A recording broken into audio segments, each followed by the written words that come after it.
Hello everyone, pack with me as I share 10 things that I do to prep for travel. Number one, I confirm entry requirements for the destination that I'm visiting and apply for a visa where applicable. Due to my passport privilege, I sometimes assume I don't need a visa until I remember to check, usually a few days before. Thankfully, I haven't been wrong yet. Number two, I launder all clothing and sheets so that I can come back to a clean house and ready to sleep bed. Number three, from about 7 days before my trip, I begin to aggregate items to pack. This helps me to not forget anything, given that I usually pack a day before or the day of travel. Number four, I cook 1 to 2 meals and freeze them. I really miss not being able to eat a home cooked meal when I'm traveling. However, cooking is the last thing I want to do after a long trip. So, having something that's good to go is a lifesaver.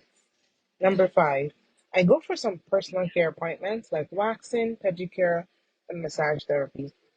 Number six, I inform my family and close friends of my travel plans. This is key, especially if you live alone. Number seven, I finalize itinerary and purchase an eSIM to stay connected. I love to use Aralo due to its convenience and affordability. I love that I do not have to remove my home SIM card. See the caption for my referral code to get $3 off your first purchase. Number eight, I purchase USD or Euro to be exchanged for local currency at my destination. I usually hate that I have to convert my money first to USD or Euro or pounds before finally converting to local currency. For this reason, I would be trying the Wise app on this trip since it allows you to keep up to 50 currencies on one card. I'll let you know how it goes. And shout out to Multiplay for the recommendation.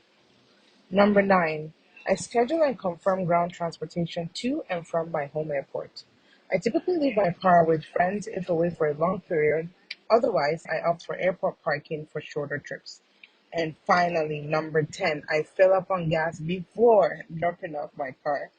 Having to stop at the gas station at 2 a.m. after a 4 hour or 13-hour flight is not fun. And that's all, folks. What are some of the things that you do to prepare for a trip? Let me know in the comment section.